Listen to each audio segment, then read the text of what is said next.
Hello students, नमस्कार। कैसे हैं आप सभी? स्वागत करती हूं आप सभी का मैग्नेट ब्रेन्स हिंदी मीडियम में। साथ ही साथ आशा भी करती हूं कि आप सभी होंगे स्वस्थ और प्रसन्न। प्रिय विद्यार्थियों, मैग्नेट ब्रेन्स, जी हाँ, मैग्नेट ब्रेन्स एक ऐसा प्लेटफॉर्म जो कक्षा 7वीं से 12वीं तक की online school education 100% free provide करता है, जिसमें किसी भी तरह के पेड सब्सक्रिप्शन की बात हम नहीं करते हैं। तो आप निश्चिंत होकर बस अच्छे से मन लगाकर पढ़ाई कीजिए, वीडियोस देखिए, जिसमें Hindi, English, math, science, social science सभी विषय की पढ़ाई या सभी विषय के वीडियोस आपको हिंदी मीडियम में प्राप्त होंगे, वो भी एब्सोल्युटली फ्री, बिल्कुल मुफ्त। तो अब करना नहीं है चिंता, करना है सिर्फ और सिर्फ पढ़ाई। समझ में आया? करना क्या है बेटा? ध्यान पूर्वक आप वीडियो देखेंगे, लाइक करेंगे, सब्सक्राइब करेंगे और अधिक से अधिक शेयर करेंगे। शेयर करने के साथ ही आप अपने फ्रेंड्स को बताएंगे कि आपको वीडियो जो आप देख रहे हैं कैसा आपको महसूस हो रहा है, समझ में आ रहा है।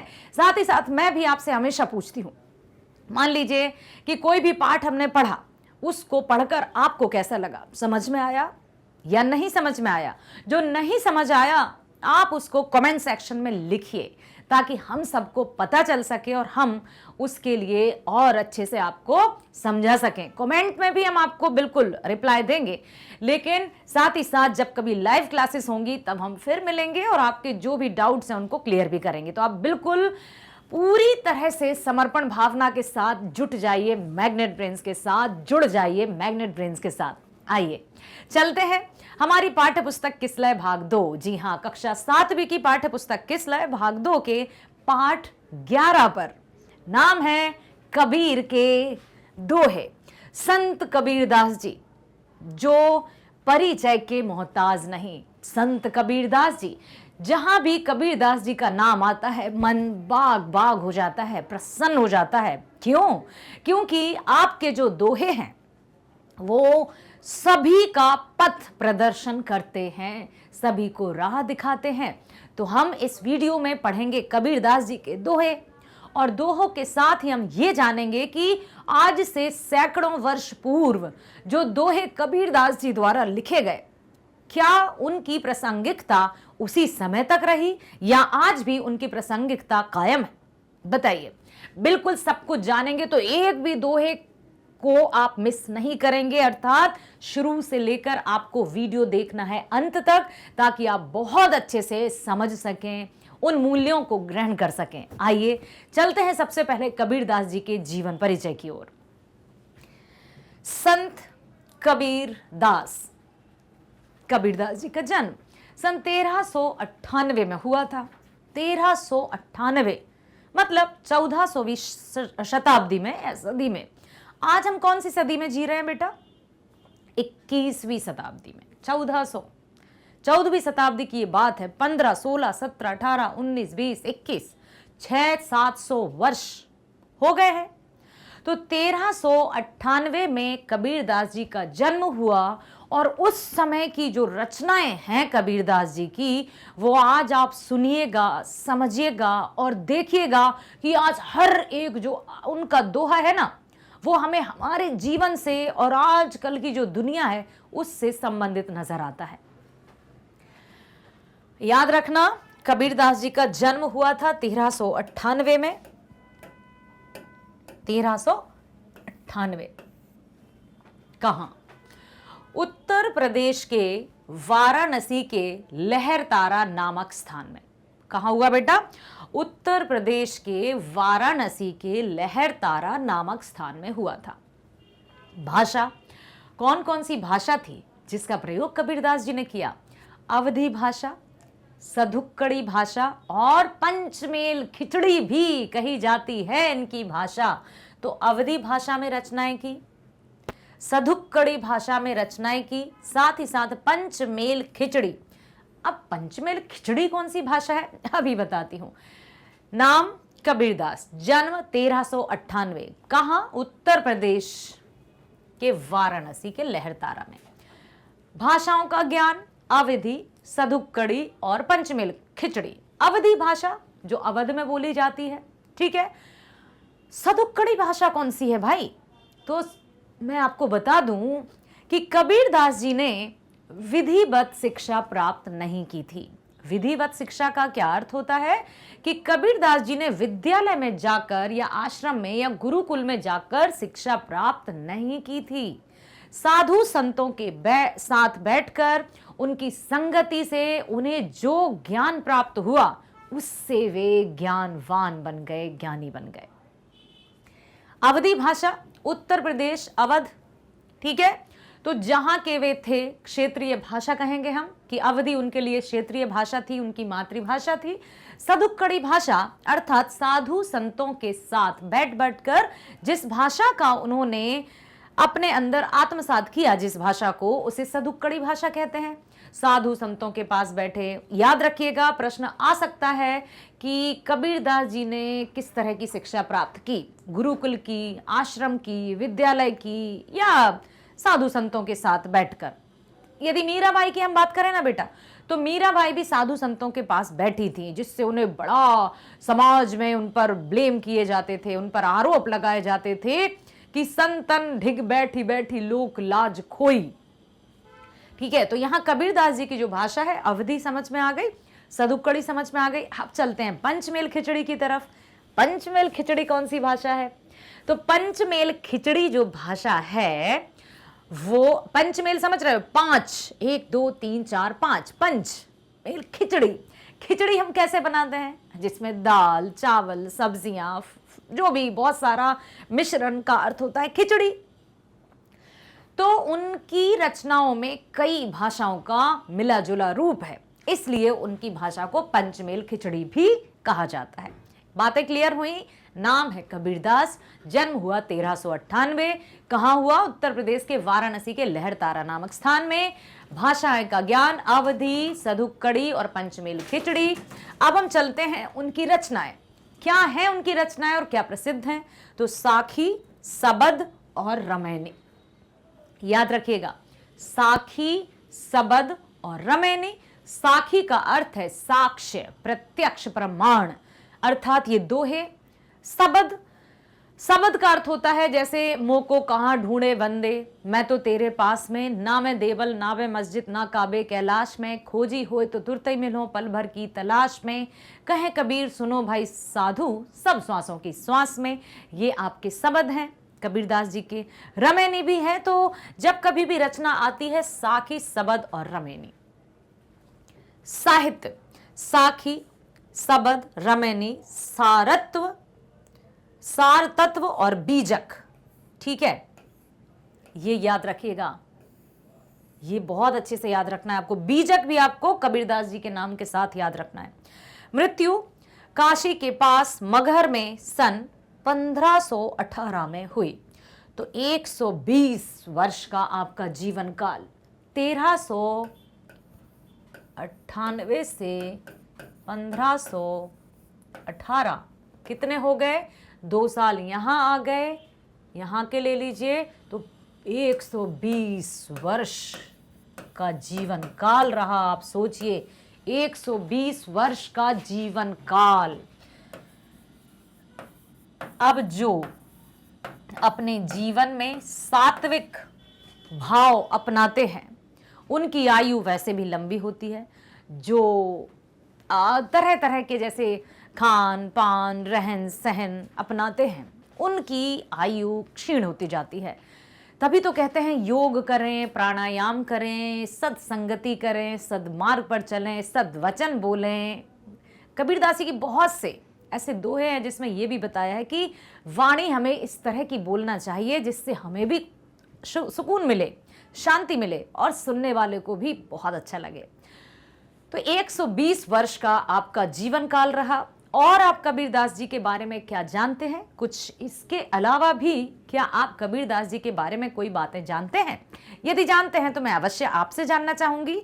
तो बेटा कमेंट सेक्शन में आप लिखिए कि और आपने कबीरदास जी के बारे में क्या सुना है, किस तरह का उनका जीवन रहा, उनका जीवन, उनका जन्म, उनके माता पिता के बारे में यदि आप जानते हैं, पढ़ा है, तो अवश्य मुझे लिखकर बताइएगा। मैं बहुत प्रसन्न महसूस करूंगी जब मेरे बच्चे कबीरदास जी के बारे में मुझे और जानकारी देंगे। इसके अलावा चलते हैं अब आगे।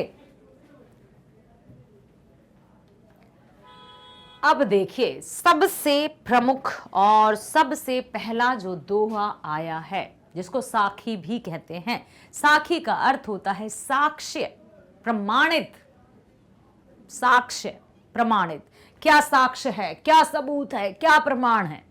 तो आपकी जो साखियां हैं, कबीरदास जी की जो साखियां हैं, वो प्रत्यक्ष रूप से प्रमाणित हैं। और कैसे, वो हमें अभी पता चलेगा। अब यहां पर जब दोहों की बात आती है, शब्द की बात आती है, या किसी चौपाई या दोहे या छंद की बात आती है, तो मुझे मेरे स्कूल के दिन याद आते हैं, जब हमारे शिक्षक हम सबको पढ़ाते थे। और जैसे दोहे की बात हो, चौपाई की बात हो, छंद की बात हो, कविताओं की बात हो, तो हमारी मैडम जो थी वो बड़े अच्छे से लय और ताल के साथ सुनाती थी, जिससे हमें सुनने में भी बहुत अच्छा लगता था और याद भी हो जाते थे, सच में। तो अब मैं भी कोशिश करती हूं कि आपको दोहे गाकर सुनाऊं। जिस तरह से हमने अपने गुरुजनों से सीखा है, उसी तरह से मैं प्रयास करूंगी कि मैं भी आपको दोहे की जो राग है, सुर है, उसी में प्रयत्न करूंगी। और मैं ये भी कहूंगी हमारे गुरुजनों से, और जो भी बड़े बुजुर्ग मुझे सुन रहे हैं उनसे मैं क्षमा याचना भी करूंगी कि यदि भूल या कोई त्रुटि हो जाए तो मैं अपने बड़ों से क्षमा याचना करती हूं। तो आइए अब हम चलते हैं पहले दोहे की तरफ। कैसे करेंगे? काल करे सो आज कर, आज करे सो अब, काल करे सो आज कर, आज करे सो अब, पल में परलय होएगी, बहुरी करेगा कब, कबीरा बहुरी करेगा कब। कुछ समझ आया? आपने ये दोहा सुना होगा, पहले भी सुना होगा, हमने भी सुना था, लेकिन हमें अर्थ समझ में नहीं आया था जब तक हमारे टीचर ने नहीं बताया। तो आइए मैं भी आपको इसका अर्थ बताती हूं बेटा। प्रथम दोहा अत्यंत महत्वपूर्ण है। हमारी पूरी जो लाइफ है ना, पूरा जो जीवन है, उसको ये एकदम सटीक रूप से ले जाएगा यदि हम इस तरह का पालन करेंगे। मैंने कहा था कि सैकड़ों वर्ष पूर्व लिखे गए कबीरदास जी के दोहे आज वर्तमान स्थिति में भी प्रासंगिक हैं। बिल्कुल सही है। कैसे हैं? कि अब इन्होंने कहा है, काल करे सो आज कर, आज करे सो अब, पल में परलय आएगी, बहुरी करेगा कब। कहने का तात्पर्य कि हमें अपना कार्य कभी भी कल पर नहीं टालना चाहिए। समय के सदुपयोग की बात की गई है।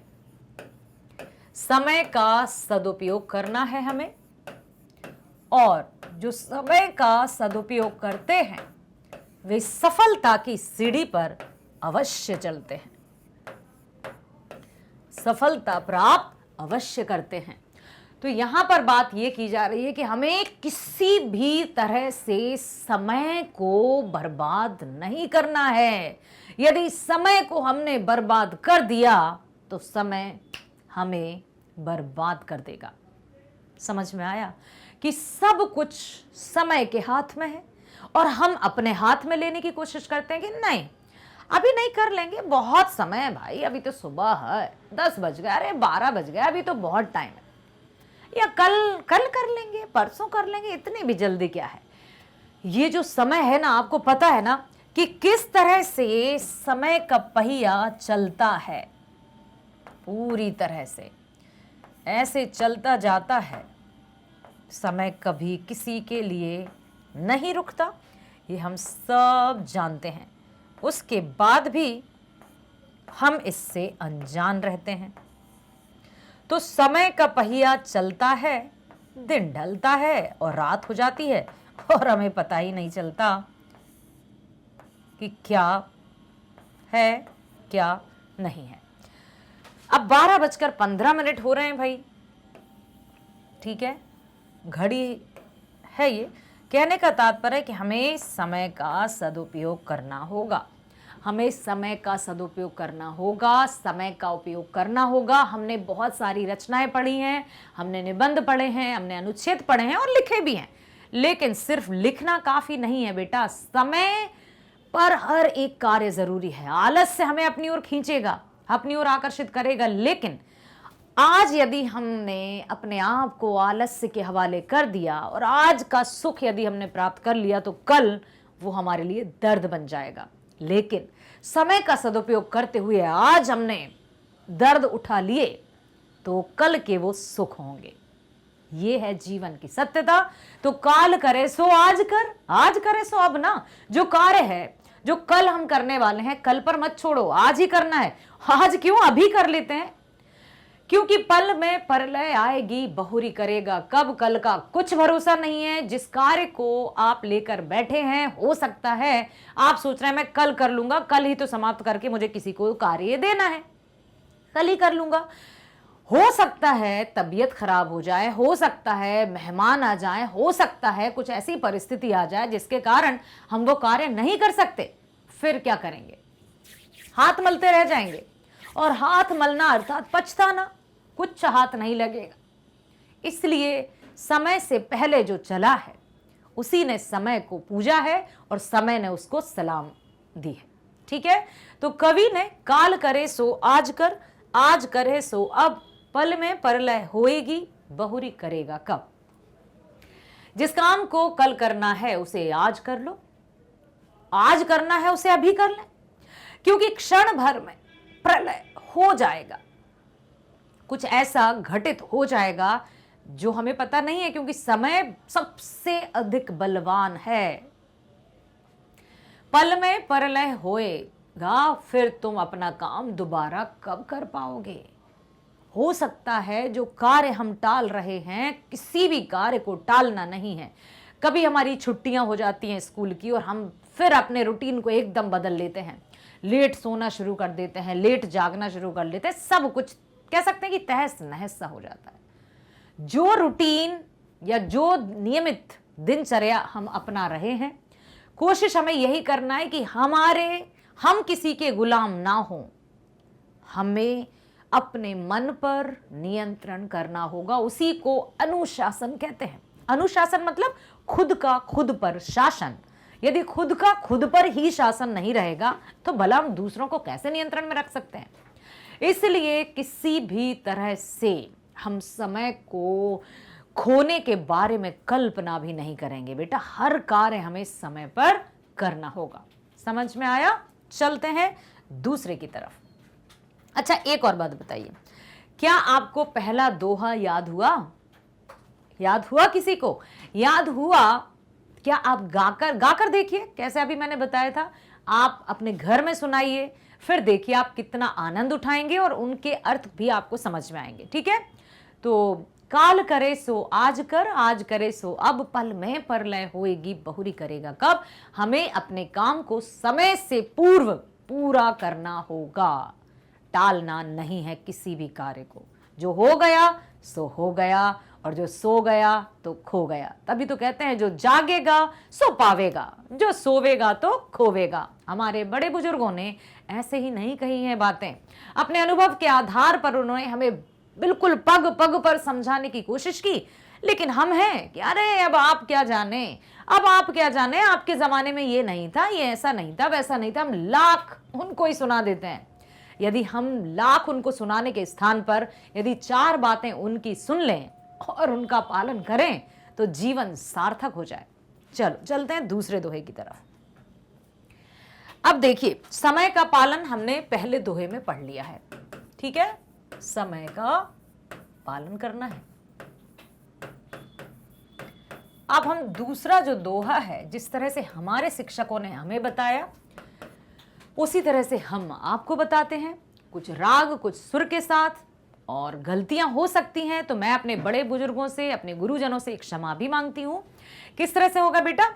साईं इतना दीजिए जामे कुटुंब समाए, साईं इतना दीजिए जामे कुटुंब समाए, मैं भी भूखा ना रहूं, साधु न भूखा जाए कबीरा, साधु न भूखा जाए। क्या हुआ इसका अर्थ? क्या कोई बताएगा? कोशिश करो। यहां पर साईं अर्थात परमात्मा, ईश्वर। कबीरदास जी इस दोहे में कहना चाहते हैं कि साईं इतना दीजिए जामे कुटुंब समाए, मैं भी भूखा ना रहूं साधु न भूखा जाए।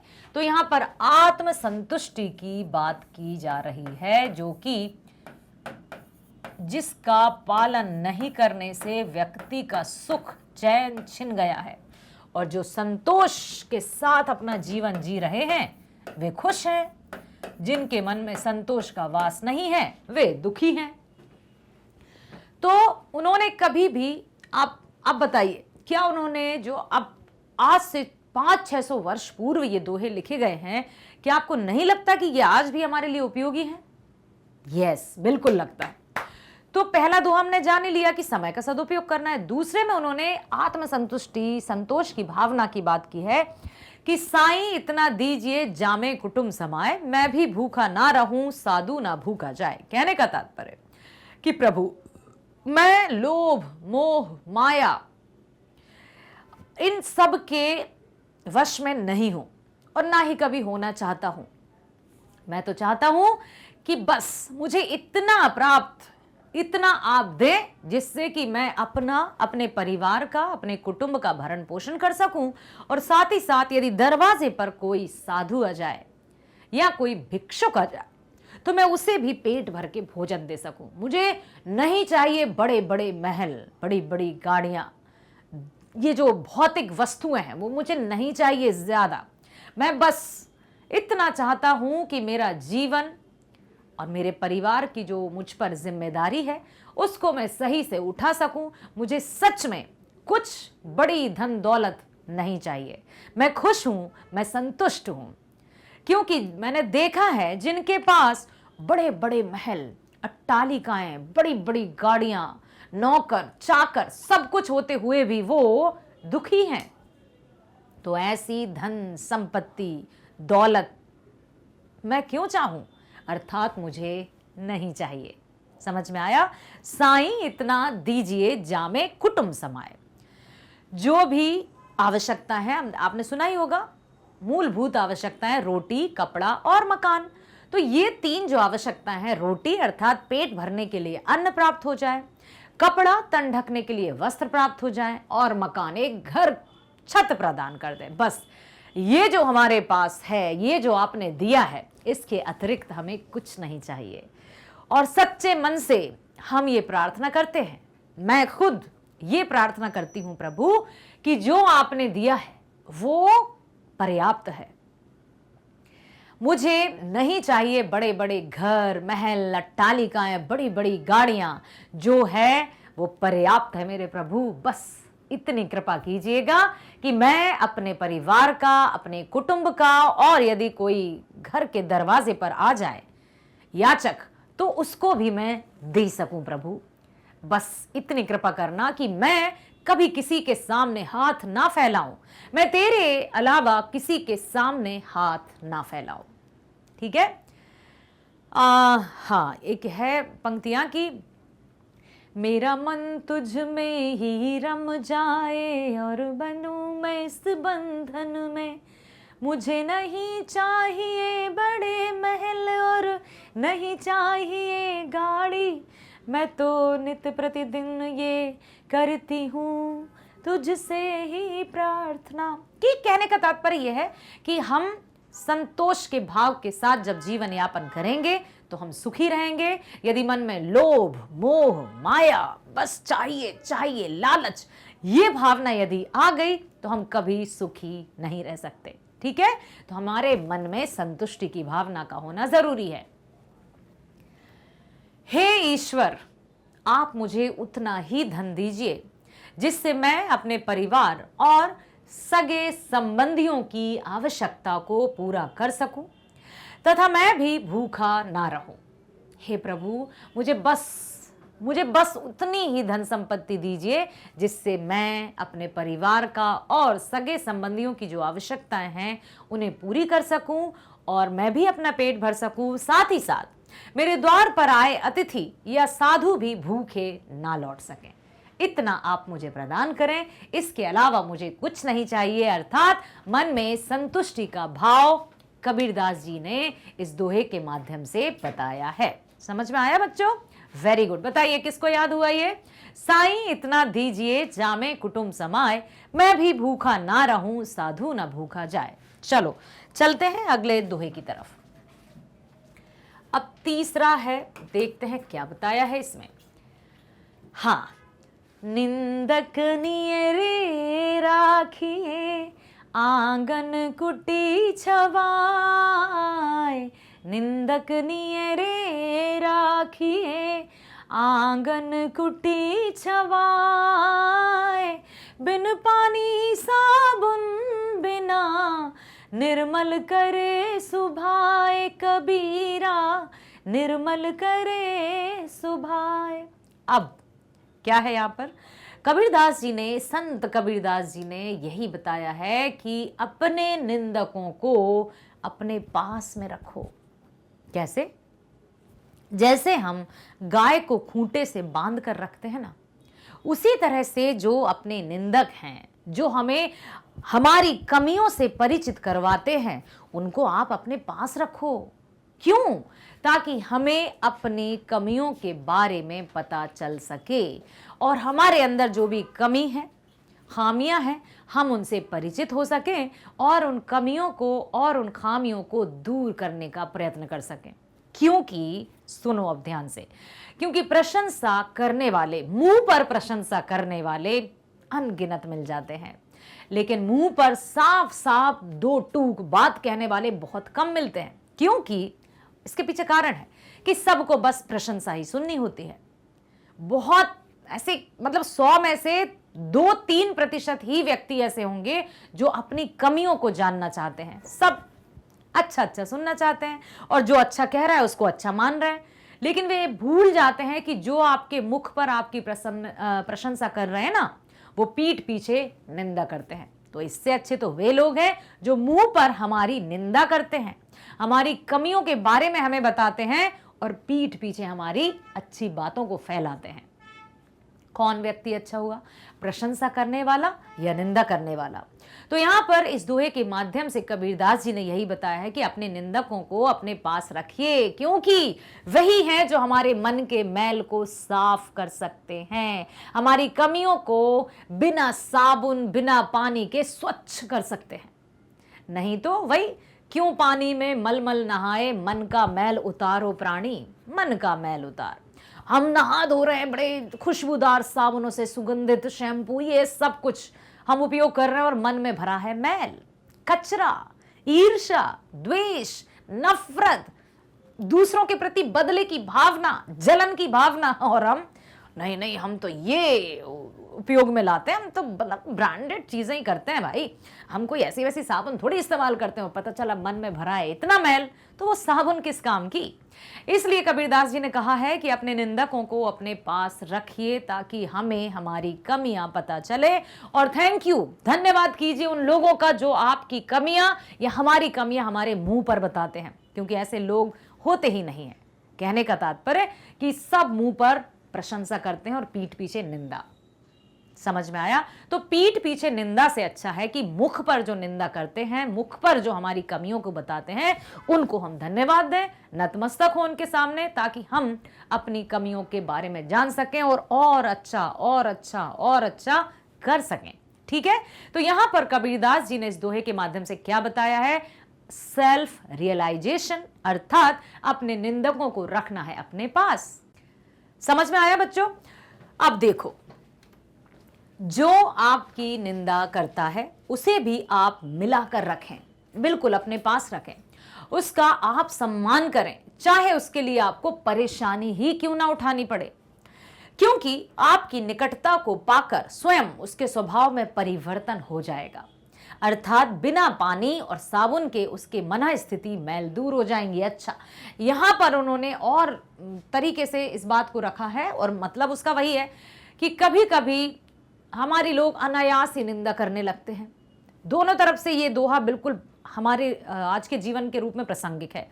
एक वो कि कुछ लोग होते हैं जो हमारी कमियों को बताते हैं, दूसरे वो जो हमें गलत समझ रहे हैं, तो क्यों ना हम उनको पास रखें। कभी कभी गलत फहमियां जन्म ले लेती हैं, मिसअंडरस्टैंडिंग्स, जिसके कारण कोई ऐसे A to Z कोई भी व्यक्ति हो सकता है, अमुक व्यक्ति, वो हमें गलत समझने लगता है। तो जब हम उसको पास रखेंगे तो वो हमारी सच्चाइयों से वाकिफ होगा और उसके मन का जो भी मैल है या जो भी मन में जो गलत फहमियां हैं, भ्रांतियां हैं, वो साफ हो जाएंगी।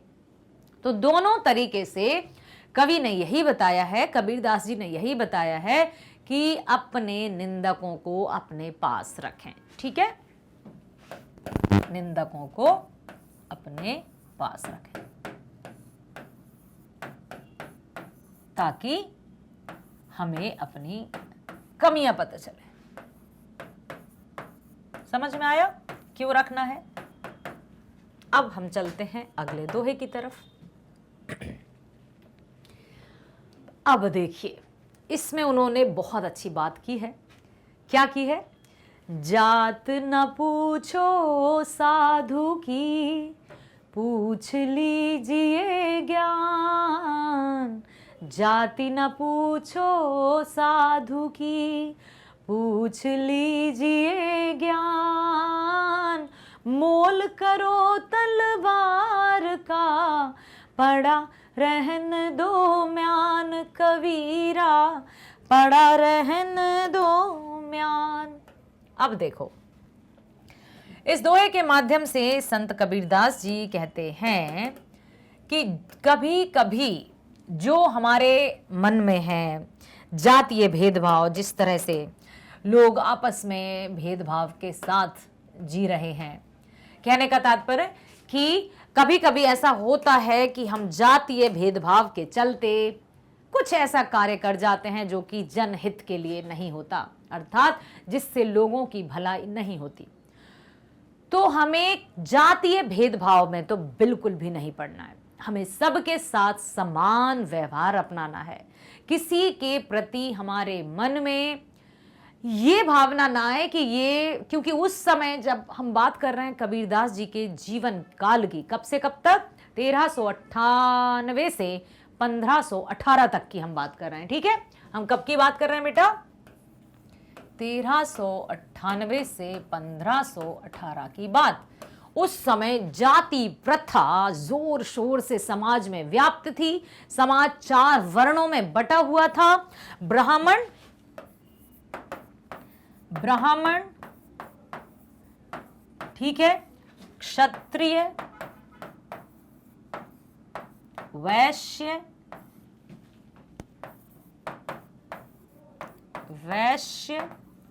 और शूद्र। तो इन 4 वर्णों में समाज बटा हुआ था। ब्राह्मणों का कार्य था पूजा अर्चना शिक्षा प्रदान करना, क्षत्रियों का कार्य था युद्ध कुशलताएं रक्षा सेना आदि में, वैश्य का कार्य था व्यापार करना, और शूद्र का कार्य था सबकी सेवा करना। शूद्रों के साथ बहुत ही उपेक्षित व्यवहार किया जाता था समाज में। इतना बुरा व्यवहार कि कोई पशुओं के साथ भी ऐसा दुर्व्यवहार ना करे, इस तरह का रवैया शूद्रों के साथ अपनाया जाता था।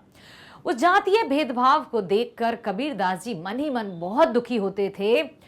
तो उनका कहना यही था कि भाई जाति पाति से क्या लेना देना, जिस व्यक्ति में जो गुण हैं उन्हें उनके आधार पर कर्म करना चाहिए, लेकिन नहीं, जातीय और वर्ण व्यवस्था के आधार पर ही कर्म बटे थे, जो कि बिल्कुल असमान था, सही नहीं था। जाति न पूछो साधु की, पूछ लीजिए ज्ञान। मोल करो तलवार का, पड़ा रहने दो म्यान। यदि हम किसी से जाति पाति पूछेंगे तो उससे हमारा क्या मतलब? क्या जाति में किसी ब्राह्मण किसी और ही कद काठी का रहता है? क्या इसका शारीरिक संरचना कुछ बिल्कुल अलग होती है? 4 हाथ रहते हैं क्या? 10 सिर रहते हैं? 2 सिर रहते हैं? कुछ नहीं। क्षत्रिय क्या जन्म से ही तलवार और गदा के साथ उत्पन्न होते हैं, जन्म लेते हैं? नहीं। वैश्य क्या व्यापार करते हुए आते हैं वो? इनका कुछ अलग दिमाग होता है। या शूद्र, क्यों हमने समाज को 4 वर्णों में बांट रखा है? जिससे समाज में विषमता बढ़ रही है, आपसी भेदभाव बढ़ रहे हैं, और कहें तो ब्राह्मण क्षत्रिय अपने आप को उच्च जाति का समझ रहे हैं। क्यों? मनुष्य ही मनुष्य का शत्रु हो रहा है, मनुष्य मनुष्य को निम्न और तुच्छ समझ रहा है। क्यों? आखिर बात आती है ज्ञान की। अरे भाई, जाति ना पूछो साधु की, पूछ लीजिए ज्ञान। हमें जहां से ज्ञान की बातें प्राप्त होती हैं हमें सुनना है, उनका पालन करना है। तो जाति ना पूछो साधु की, पूछ लीजिए ज्ञान। उसके मन में, उसके पास जो भी अच्छी बातें हैं, ज्ञान है, उसे प्राप्त कीजिए। जिस तरह से हम बाजार में जाएंगे युद्ध की सामग्री लेने, तो हम तलवार को देखेंगे या म्यान को, कि भाई म्यान सुंदर रहनी चाहिए। म्यान जानते हो ना, जिसमें तलवार को रखा जाता है, तलवार को निकाला जाता है। म्यान अर्थात तलवार रखने का, ठीक है, तलवार रखने की वस्तु होती है म्यान। तो उन्होंने वही कहा है कि मोल करो तलवार का, पड़ा रहने दो म्यान। तलवार की धार देखी जाती है, म्यान की नहीं। तलवार का मूल्य किया जाता है, म्यान का नहीं। ये नहीं कि देखो इसकी म्यान में रत्न जड़े हैं, तलवार किसी काम की ना हो तो कौन सी तलवार खरीदोगे आप? रत्नों वाली? कोई आवश्यकता नहीं, क्योंकि रत्न से युद्ध नहीं जीता जाएगा। युद्ध तो जीता जाएगा तलवार से। समझ में आया? तो ज्ञान ग्रहण करना है, जाति के पीछे नहीं दौड़ना है। आज के लिए भी बिल्कुल सही है। सज्जन ज्ञानी व्यक्ति के जाति जानने का प्रयास मत करो। अगर जानना हो तो उसके ज्ञान को जानो, उससे ज्ञान प्राप्त करो। मूल्यांकन तलवार का करो, म्यान का नहीं। समझ में आया? क्योंकि तलवार उपयोगी है, म्यान नहीं। तलवार से वीरता प्रदर्शित की जाती है, म्यान से नहीं। तो जाति पाति के भेद को अपने मन से हटा दो। समझ गए बच्चों? तो चौथे में उन्होंने जातीय भेदभाव को मिटाने की बात की है। भेदभाव को मिटाने की बात, ठीक है, की बात की है। अब हम चलते हैं आगे। क्या लिखा है देखो। सोना सज्जन साधुजन टूटे जुरे 100 बार। सोना सज्जन साधुजन टूटे जुरे 100 बार। दुर्जन कुंभ कुमार के एक ही धूक दरार।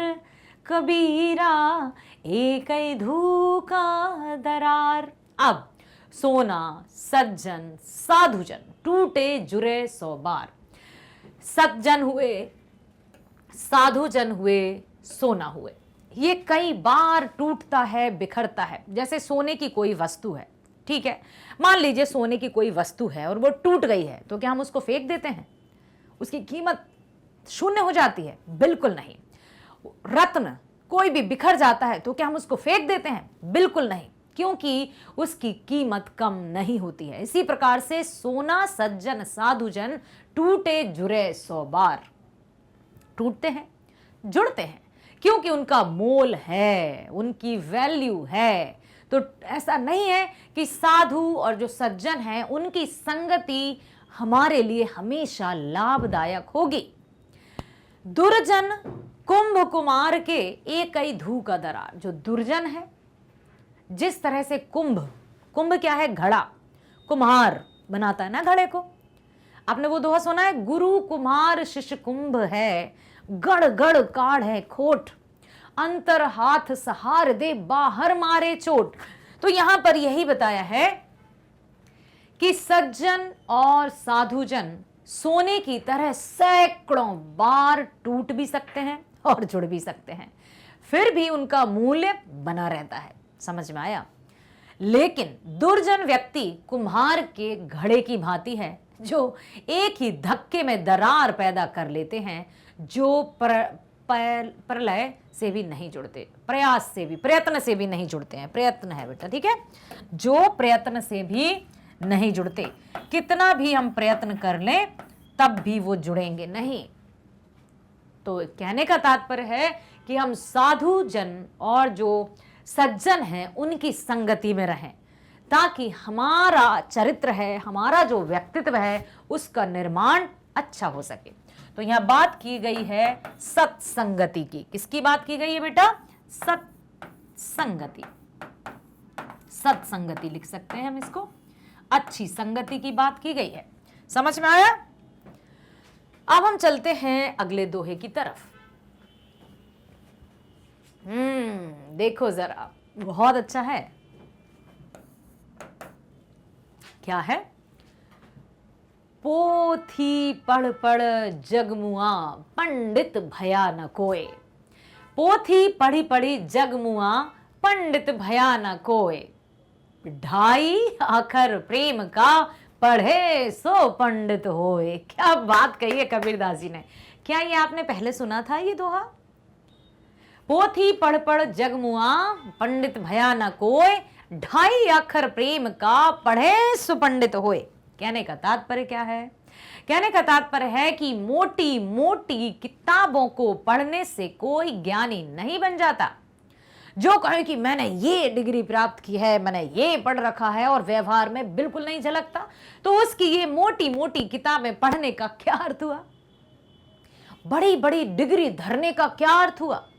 जिसके व्यवहार में नम्रता नहीं है, जो लोगों के साथ मिलजुल कर नहीं रह सकता, जो समाज में अपने व्यवहार से सम्मान प्राप्त नहीं कर सकता, उसकी मोटी मोटी किताबें पढ़ने का क्या अर्थ है? आप भी अभी 7वीं कक्षा में आ गए हैं। आप और धीरे धीरे जैसे आगे बढ़ते जाओगे ना बेटा, अपनी उम्र में आगे बढ़ते जाओगे, तो बहुत सारे अनुभव आपको प्राप्त होंगे कि कुछ व्यक्तियों को बहुत जल्दी सफलता मिल जाती है और कुछ व्यक्तियों को पूरी उम्र बीत जाने पर भी सफलता नहीं मिलती।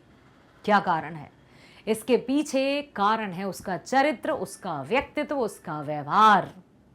तो हम कितने भी पढ़ लिख क्यों ना लें, हमें अपने व्यवहार में नम्रता रखनी ही है, क्योंकि व्यक्ति की पहचान तो उसके व्यवहार से होती है। हम किसी से बात करते समय, जैसे हम मान लीजिए बाजार गए हैं कुछ खरीदने, हम कहेंगे चलिए भैया ये कितने का है, ये कितने का, वो कहेंगे इतने का, अरे हम कहेंगे नहीं इतने का दे दीजिए, नहीं दीदी, अरे मैंने इतनी डिग्री प्राप्त की है, मुझे पता है कि कौन सी कीमत क्या है, तो वो कहेंगे जाइए तो आप वहीं से ले लीजिए जहाँ से डिग्री प्राप्त की है।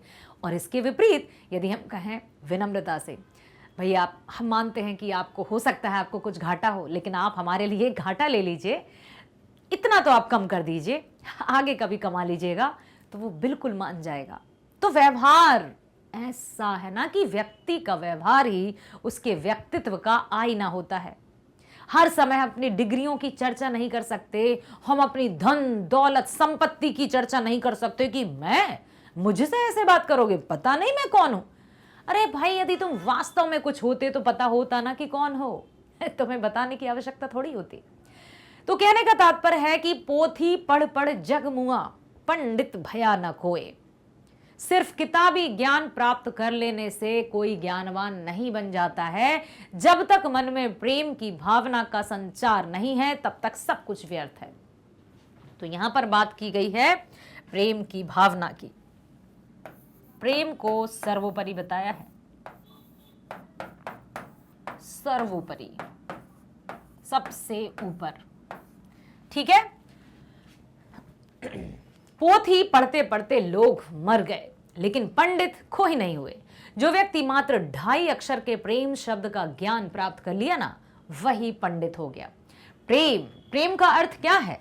प्रेम का अर्थ है परमात्मा। यदि मैं बताऊं ना बेटा कि आखिर प्रेम है क्या, तो प्रेम की परिभाषा आज आप ध्यान से सुन लो, लाइफ लॉन्ग आपको काम आएगी। प्रेम क्या है? प्रेम आइए मैं बताती हूं। प्रेम है परमात्मा, परमात्मा।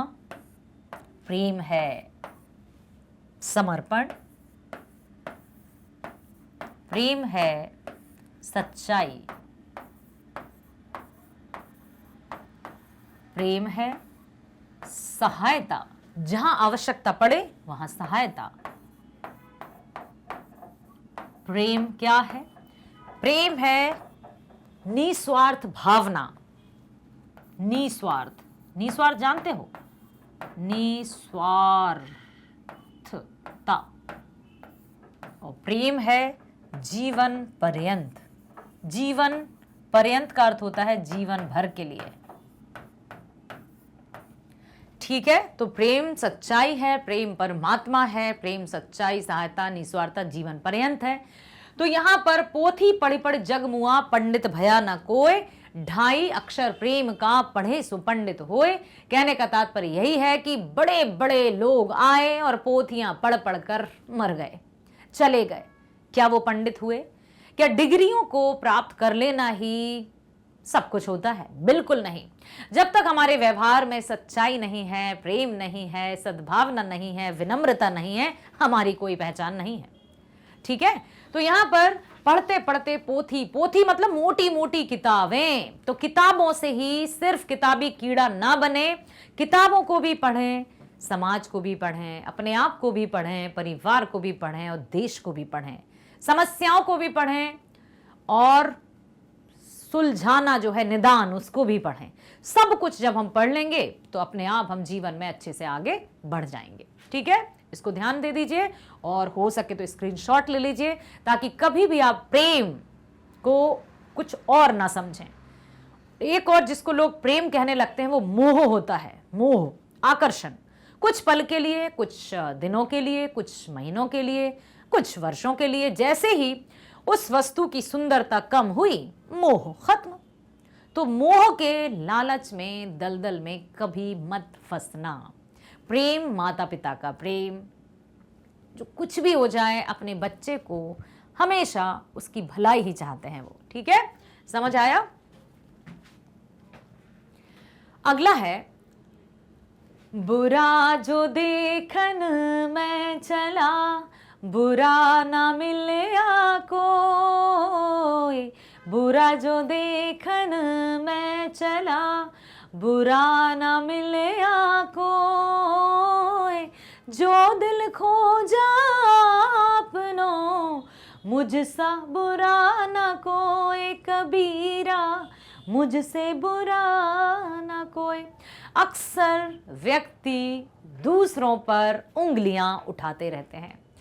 तुमने ये किया है, तुम ऐसे हो, तुमने ये कर दिया, तुम्हारे कारण मेरा ये नुकसान हो गया, तुमने ऐसा किया इसलिए मैं असफल हो गया। असफलता का ठीकरा भी दूसरों के सिर पर फोड़ने लगते हैं। लेकिन कबीरदास जी ने क्या कहा है बेटा? कबीरदास जी ने कहा है कि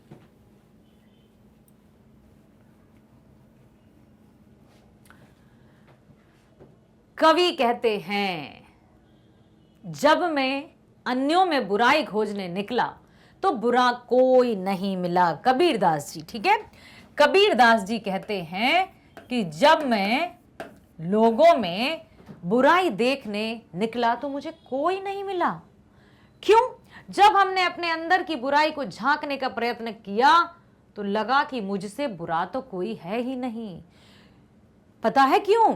क्योंकि अक्सर जो व्यक्ति अपने आप की कमियां खोज लेना, तब समझ, जैसे आपने वो भी सुना होगा ना, एक है ना कि दुख है ना कि, हाँ, गम की बात है कि दुनिया में इतना गम है, मेरा गम कितना कम है।